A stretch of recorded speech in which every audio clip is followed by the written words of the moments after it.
So, good morning, folks. It's Ian from Motorworks Magazine here, and I am sitting in Sittingbourne. Yeah, that's right. So, it's southeast of London, and this is a plant that developed from a guy's creative mind that he started doing business in his father's shop until he got forced to get all this crap out of here. And the thing is that I've been in Canada 35 years now, and we're going back and we are meeting with a fellow karter of mine, friend of mine, and that's Steve Tillett. Hey Steve. Hi. How are you? I'm fine. We've changed a bit. That's for sure. Now, the one thing that Steve can do for us is he can take us for a tour of the facility. It's a humongous facility. It was a new one that was built in what year? This one was built in 2016. And that was because you were in 5 or 6 different Yeah, units. we was spread over 6 little units, and it was almost unworkable. But it was very hard to get out of that sort of entrapment because you couldn't get efficient enough to afford to buy the bigger unit. So you was trapped in this never-ending cycle of buying one unit because it was the only way of financing the next expansion. And it took a huge effort to break out of 6 units and build one specific purpose-built unit. Now, you did mention earlier when we were talking that a huge part of that was your wife put in a bunch of hard work. Yeah, well, I'm pretty sure that most men, even some that don't admit it, would have to have a strong woman behind them to get anywhere in life. And you know, my wife was incredible in this project. She managed to somehow conjure up enough money and work with the government and do all sorts of things to get us out of the other unit, and it was financially difficult. But you know, I left her to do that while I carried on the business, and without her being able to do that, we would have been still stuck in those 6 little units. And I totally agree behind, especially in racing, every good racer has a good woman behind him. Yeah. Now, was she involved when you were back in your racing days?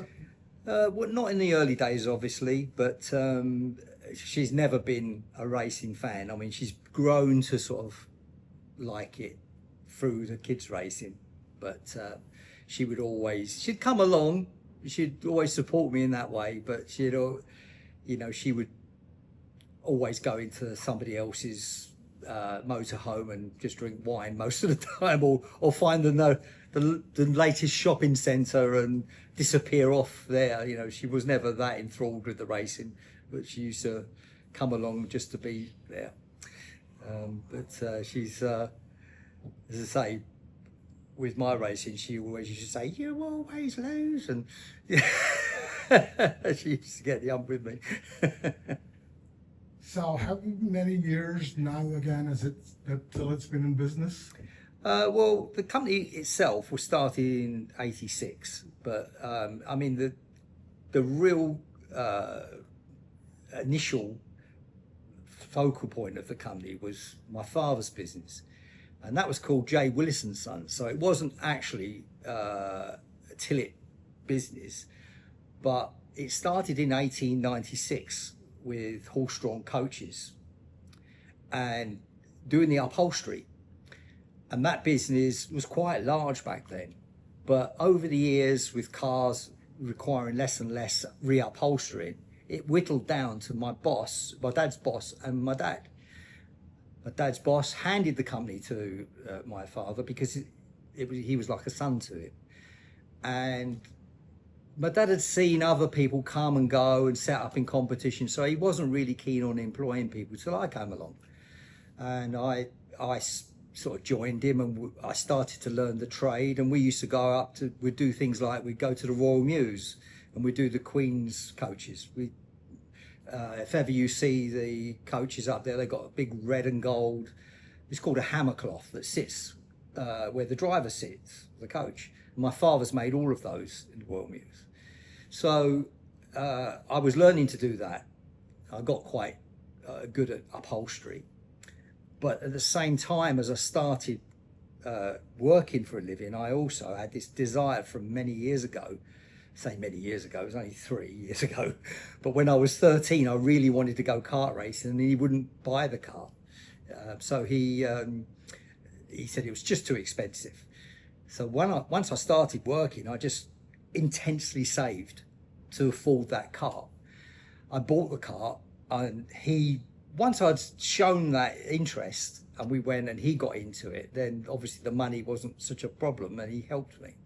But the big problem with karting back then is the seats were awful. They were shaped, you know, they were almost invented as a torture feature. Yeah. And so obviously being in the upholstery, we started to make loose covers. My father had actually made loose covers for a driver for a driver's family called the Bryce family. Tony Bryce Tony Bryce was killed with Graham Hill in the plane crash. Yeah. But years before I was born, my father was making loose kart seat covers. And so it was natural when I started karting, we started making them for Bill Sisley at Buttmore. It wasn't at Buttmore then, he was in Swanley, and Dartford Karting. So I was busily making these covers, but in reality, they weren't really solving any problem. And I was black and blue, so my father sort of actually covered the first seat, and we just did it because we could. And it worked so well, we used this sort of material we was lining the boots of Rolls Royces with. It worked so well at stopping you sliding around and stopped the harshness of the seats.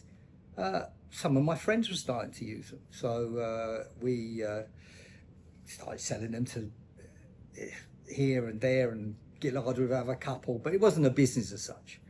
And then my brother-in-law at the time, Richard Weatherly, he wasn't my brother-in-law back then, him and my friend Terry Fullerton, they went to Japan for a race, and they took my seats with them when they went out there. And they came back with an order for 100 seats. Wow. So I was a little bit shocked at that, and glass fibre wasn't my thing. I worked with fabrics. But so I thought, obviously you're going to accept that order.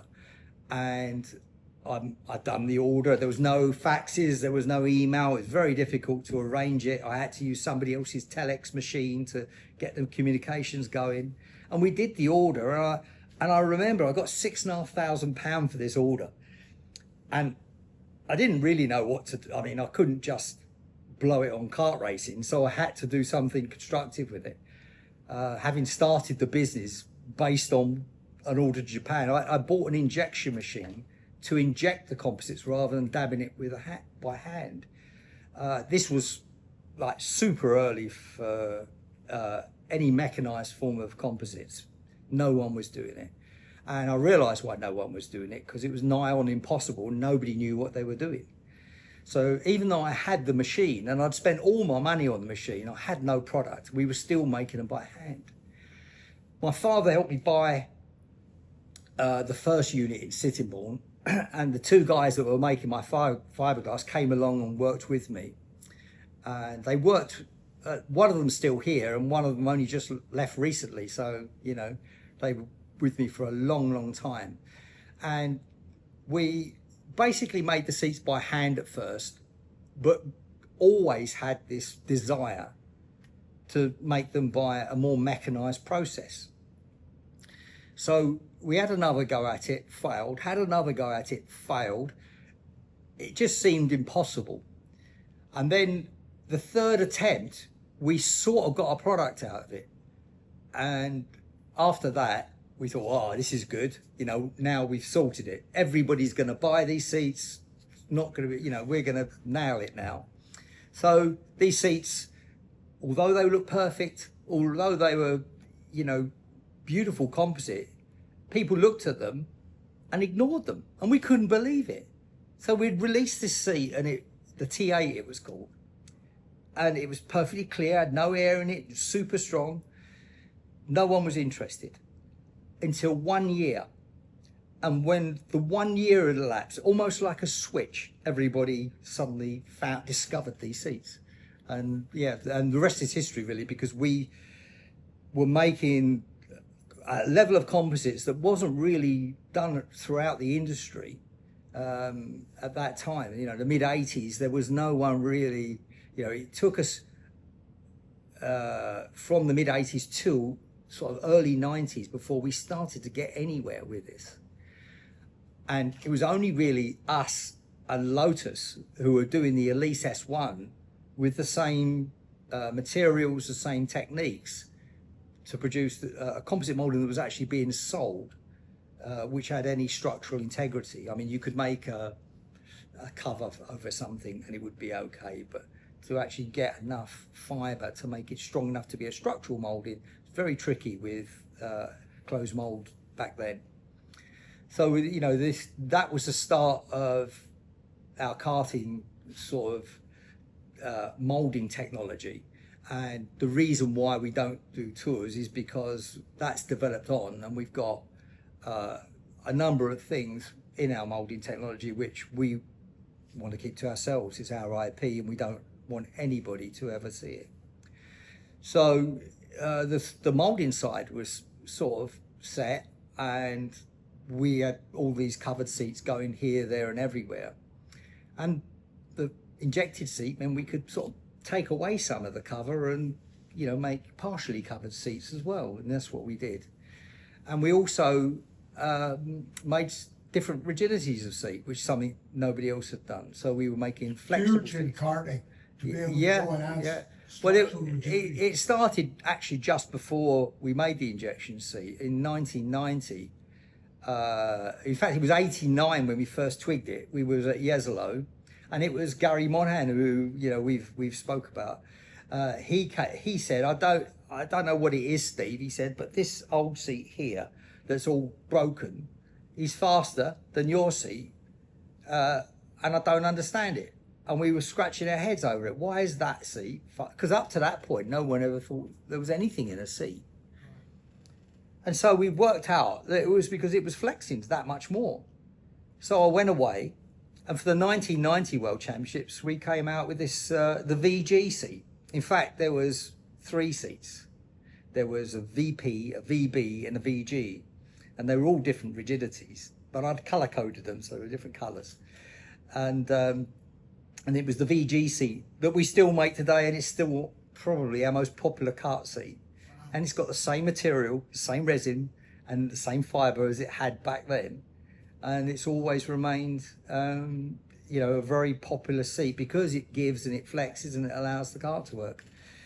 But as I say, that's 1990, but it's taken an awful long time to get the mechanised process to give us the adaptability to make the really soft seats and the standard seats. So it really was only when we got our latest technology, which happened around about the same time as we moved into this factory, which has enabled us to make super soft seats, standard seats, hard seats, all with the same process. It's quite tricky when you've got probably 50 or 60 shapes and sizes and 4 rigidities to try and do all that in a mechanised process. Mm-hmm. So at what point did you get into car seats? Well, car seats was essentially a chap called Jez Coates walked into my factory one day. He was wasn't the managing director because Simon Nern, the son of the founder, was the managing director then.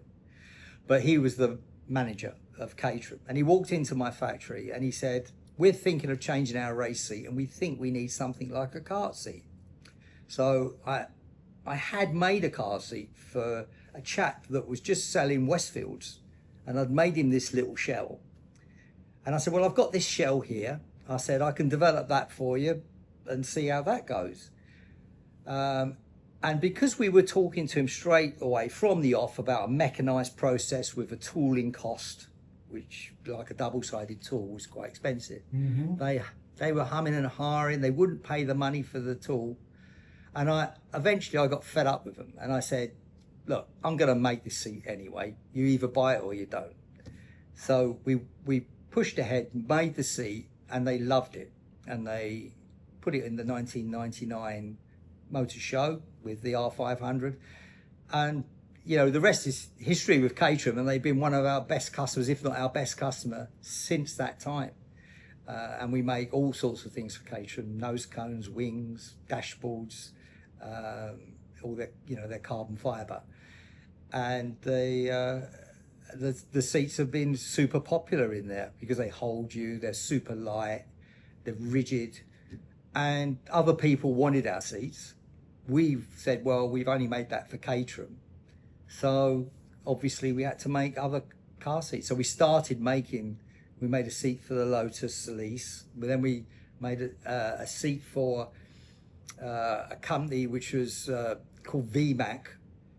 It never took off the car. It was like a big Elise. It was a guy called Chris Craft. He was involved. Racer? Chris Craft, the old racer, yeah. He was the guy that was involved in the Rockets. Yeah, well, the Rocket was our seat. Okay. So we made the seat for the Rocket. That was designed by Gordon Murray. That's right. And that seat was based around the old seat that I'd made for the Westfield guy, just a wider version. So yeah, so that shape has really sort of been harvested in all sorts of cars. But going back to the VMAC car, it never was successful. But the seat that we developed for it became our B1, which was, we named our car seats B, where we used the letter B because someone came up with the idea of calling it the Black Hawk seat. And I don't know why, but we chose that name when we first started doing car seats, and then we just shortened it to B1. Okay. So that's why now all our car seats are B1, B2. Yeah. And you actually took the whole race seat thing a step further by going and getting a seat with wings, and that's not Red Bull, but the seat with wings and FIA certified. Well, yeah, because the FIA homologation, the old 8855 homologation, was sort of, they were trying to get rid of it, basically. They haven't, but they were trying to get something which was more sort of surrounding of the driver, like more of a cell around the driver. And they wanted the shoulder support in there and the head support. And the first thing we decided to do was one with wings around the head, because our seats really support you properly all up under the arms like a kart seat. So they didn't really need the shoulder support. You didn't even touch it. So we didn't make one with shoulder support, just the head support to stop the head slapping around. And that seat was released a few years ago, and now it's quite a normal popular seat. We still yet to make one with the shoulder surround as they want with the latest homologation. Right. But these things, to do something innovative takes time. You can just go out there and copy all and sundry, which is what a lot of the other manufacturers do. They all end up with the same product. Well, we can't really do that. By ending with the same product, you also can end up with the bad bits about that product. So by innovating, you're able to go and really produce something that is going to that will work in a car, that'll be safe in a car, and it's just what is required by that racer.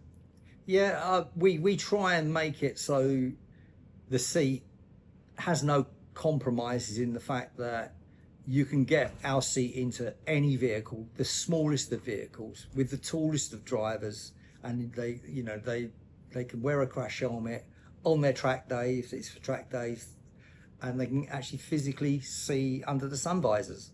Because some of these vehicles, like Lotus, Caterham, they're so compact. Yes. You can't put a normal race seat in there.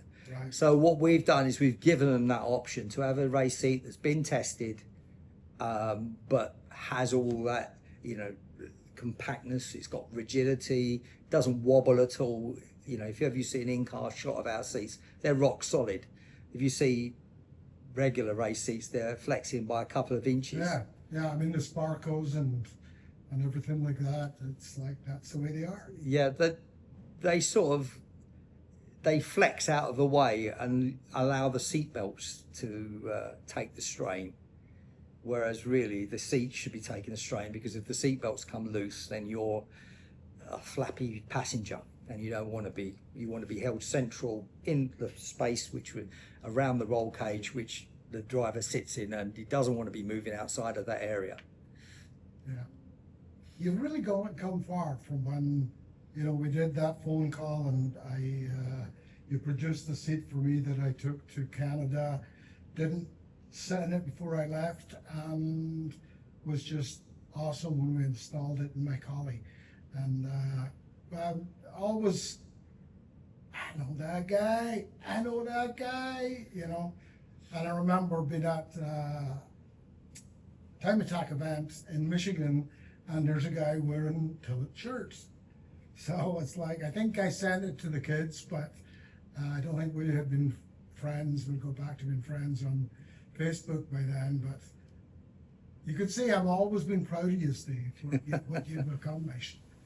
Now, one of the things that we've found out over the last couple of years since I bumped into the kids at the PRI show was that we both have a similar health issue, and we wanted to talk a little bit about that. I think in the advert that I created on Facebook, we talk karts, seats, and listening to your body. And that's one of the things that was huge to me. Us Scots are terrible for not going to the doctor. My mother always used to be on my case about it. When I had this original something wrong issue, I knew that I should be going to the doctor, but it was my wife that got back to me and, you need to do it. And listening to my body has made the difference between me sitting here and not being here. And then I found out that you also had multiple myeloma, and it's not a death sentence. It's one of these things that's treatable but not curable, and we both swap tales about it every now and again. Tell us about your experience with it. Well, yeah, it's obviously like any cancer diagnosis, it's a massive shock. It's like the biggest shock you'll ever have. The change in life from one day to the next is similar to the day your first child is born. You don't feel the same the day after you've been given that diagnosis to the day before. And I really had obviously no clue in the beginning that what was happening to me was I had this going on in the body. I knew that I had an issue where I couldn't get rid of a cough. I knew that. And we went snowboarding, and I felt weird. I felt like I felt vulnerable is the word I would use. And I didn't push myself. And luckily I didn't, because my wife had said, you shouldn't really have had that cough for that length of time. And like you were saying, I got pushed to go and have a blood test. And I went, had the blood test, came back with all these they had like a red, amber and green thing on the blood test. And there was this high level of globulins. I went, what the? It's a globulin. I didn't have a clue. So off I went to the doctors. He said, I don't trust those blood tests. I'll do my own. So he did the blood test, and me and my son Archie were driving out of the factory, and the phone call came, and as soon as I saw it was from the doctor, I went to Archie, I went cold. I went, this ain't going to be good. And it wasn't. He said, there is something there. I need you to go and see a specialist.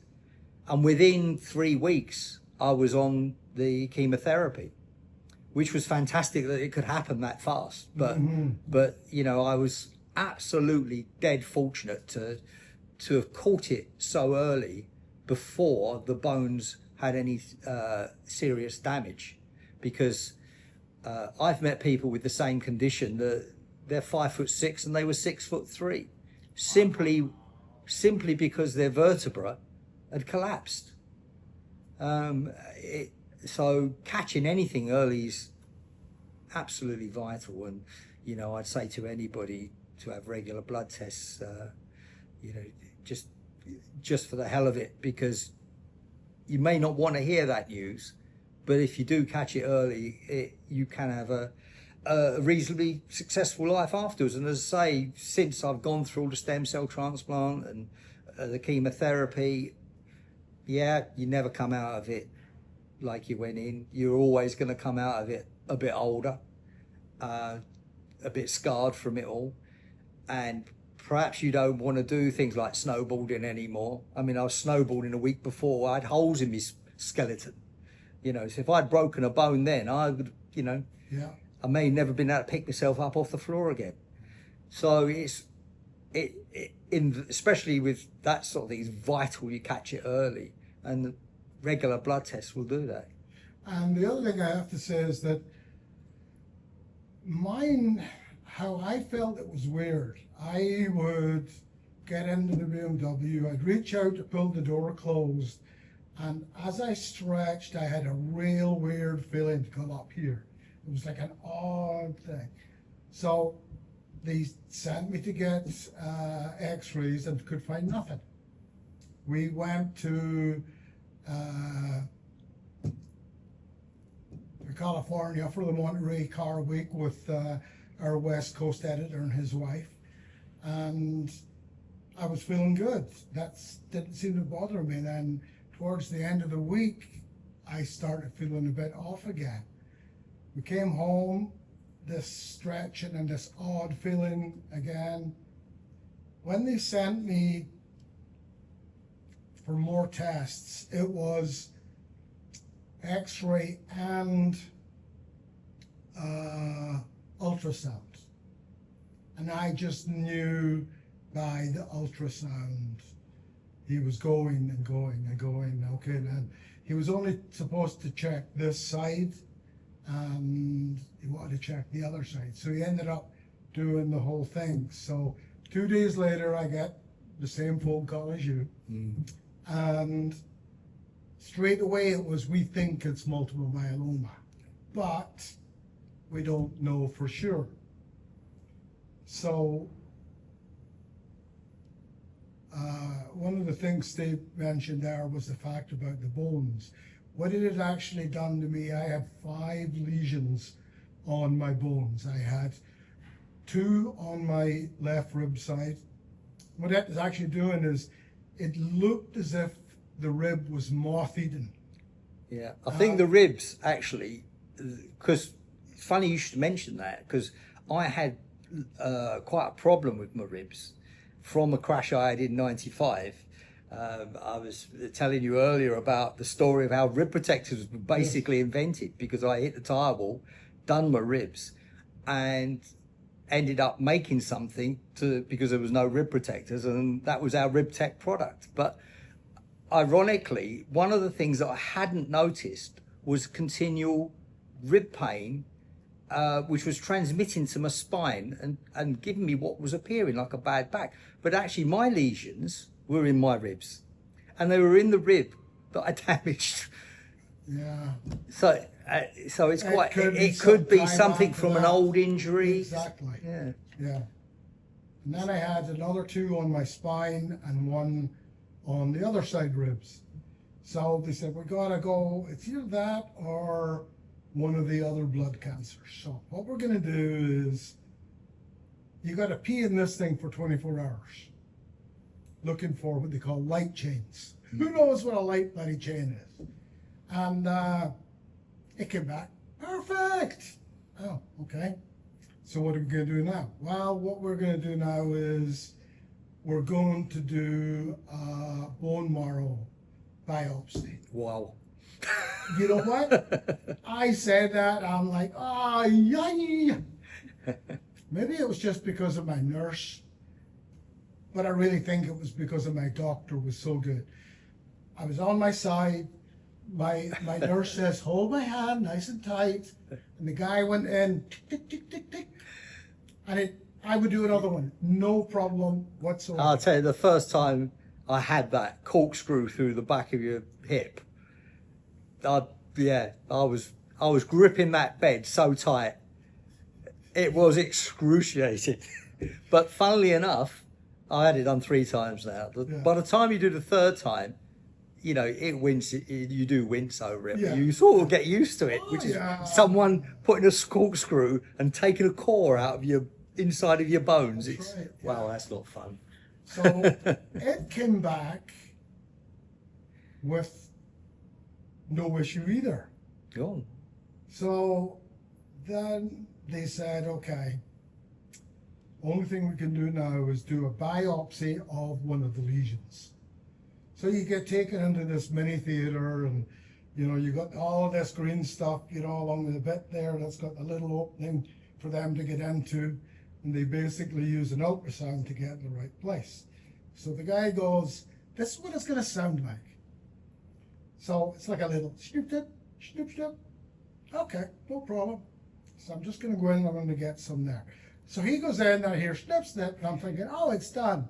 Then he goes, and he cranks over the snipper to get at another piece of the lesion. Snip, snip.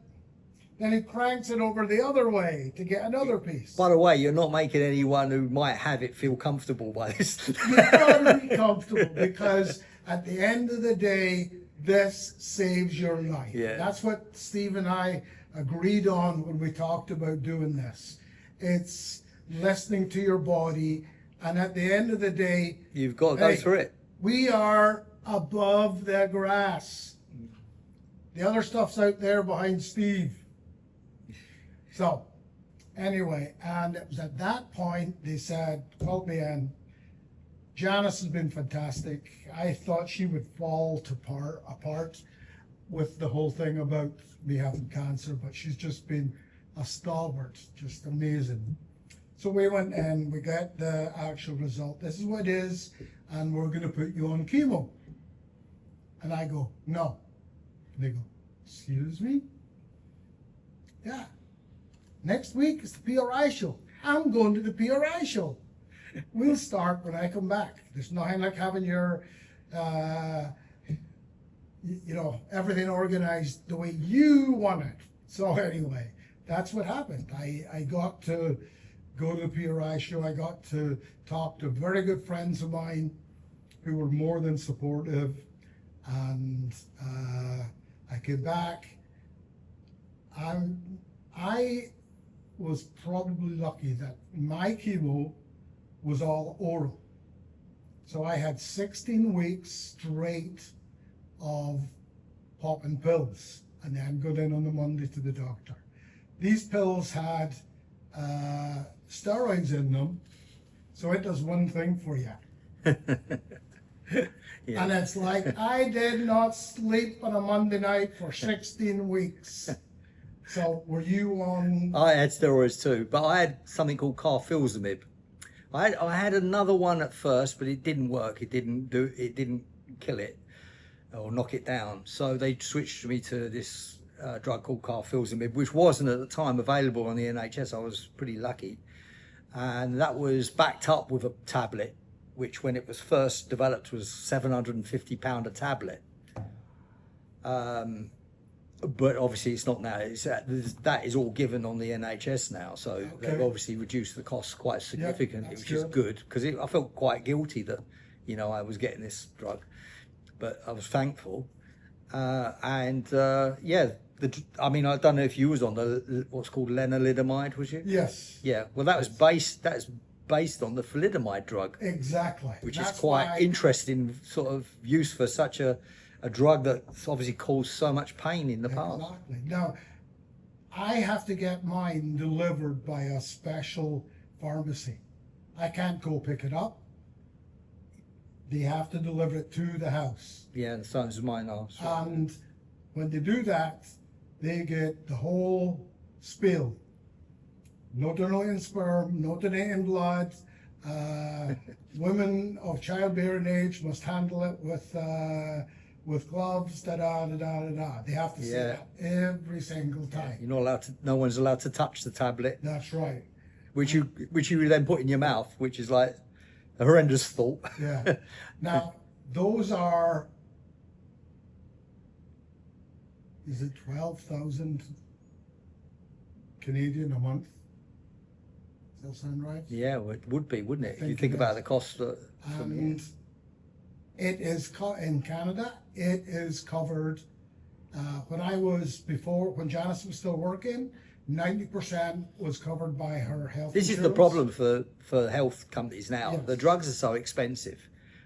They sort of work, but they're incredibly expensive. So something like the NHS, it's faced with incredible dilemmas. I don't know how they choose who gets drugs and who doesn't. Right. And the prices are like they are. But the stuff, as Steve said, the fact that, back in the 60s, it caused so much pain to people, for these poor kids that were born without limbs or partial limbs.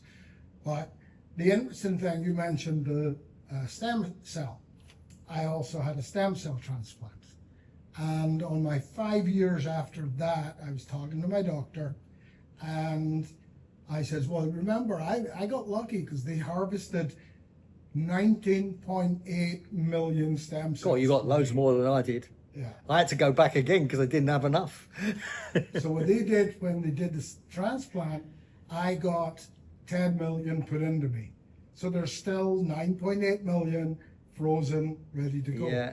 And the doc says, nah, when it comes back, we will go another route because... That's exactly what they said to me. Because I thought that I've got 5 million stuck in storage. Will I ever use those? They went, no, you won't use them anymore because the technology's moved on. Moved on so much, which is Which is great. good news because stem cell transplants are Absolutely. definitely not fun. No.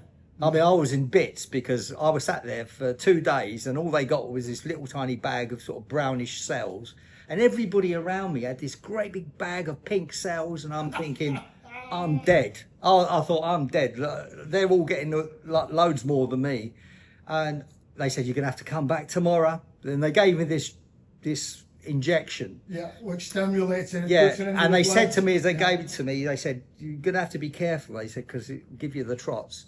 I went, oh, okay. So I went, it's in the middle of London, so I had to come back on the train.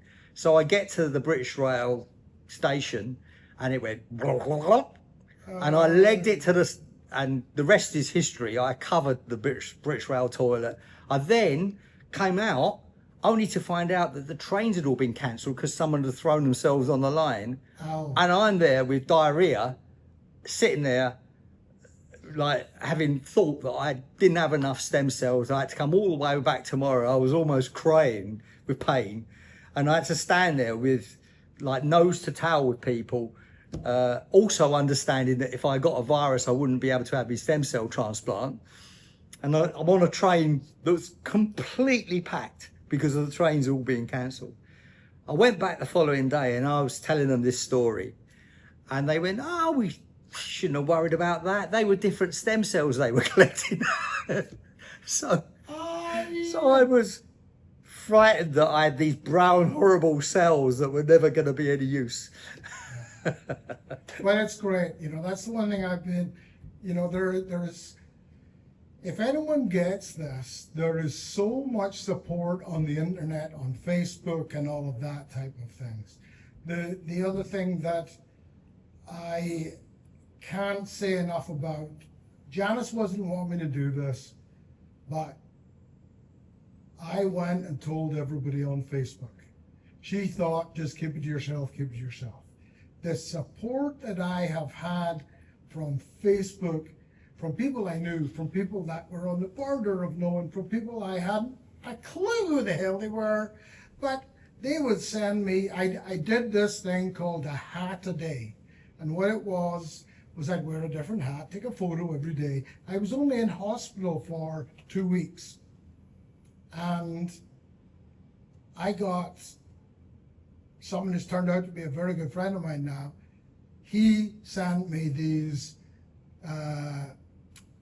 hat that is the 24 hours of the ring.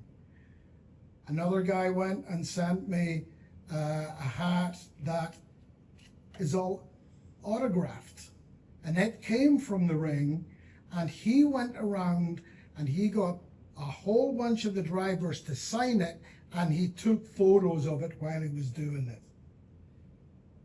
Now, one of the things I'm very proud about, but also sad, is that one of the signatures on the hat, Sabine Smith's, basically the queen of the ring.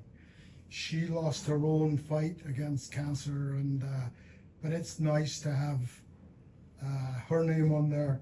Bernd Schneider, remember Bernd winning the Junior World Championship, and he had to climb out under the table to get to the front to get his award. You know, it's crazy, but it's like, you know, we've had a great life, Steve. You know, and this is just another hiccup along the road. And we just wanted people to know that it's not a bad thing, you know. It's better than the option. The option sucks. Sucks big. So listen to your body. Go to the doctor. Anything you want to add, Steve? No, that's you know, you've got to do that. You know, when you get these little problems crop up, which may only be like a joint that continually fails or whatever, they often there's a, you know, there can be something behind it. So it's as well to get it checked straight away and not ignore it, even though you know, if you're frightened, it's quite tough to make that decision because you were worried about the consequences. But you know, I went through all of that with the bone pain. I had to quit golf because the back went, not knowing what was going on. But afterwards, and after all the treatment, I play golf badly, but I play golf, and the life is pretty normal. It's never the same, but it's still, you know, okay. So as you said before, you've got to get there. You've got to get these things checked out, and if you catch these early enough, now the technology is so fantastic and moving so quickly that, you know, you're going to get a normal lifespan out of it. One of the things I mentioned to Steve earlier was the fact that I was, you know, doing sales and support of racetrack data loggers, and I got to sit down with one of the original owners one day, and the one thing that he went and preached nonstop to me, which works exactly the same in this case with your health. For every change in data, there is a reason. And that's what your body's telling you. So find out what the reason is, live long, and be healthy. And I would do one of those, you know. Live long and prosper, like That's Spock. the one, but my fingers don't work that way. No, not that one, Steve. I gotta keep telling my American mates, it's not this one, it's that one. So thanks for watching. Share this around. See you next time.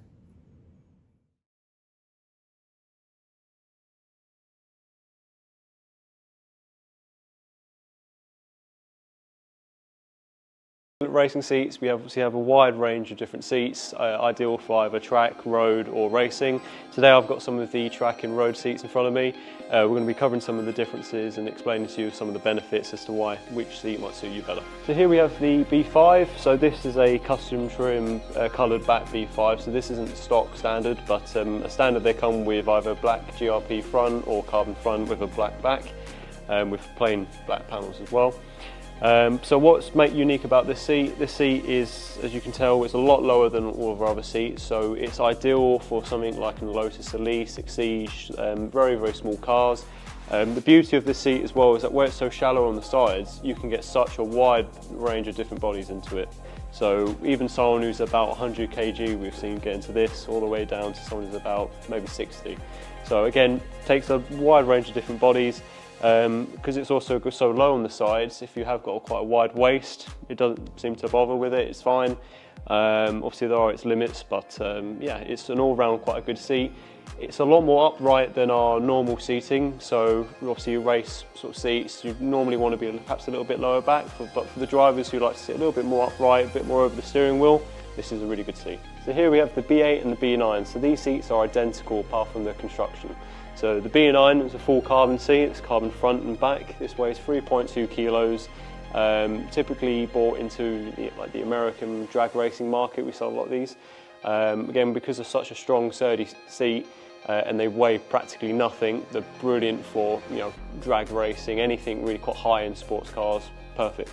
The B8 is a little bit cheaper, this because it's got a glass GRP back to it as well as front.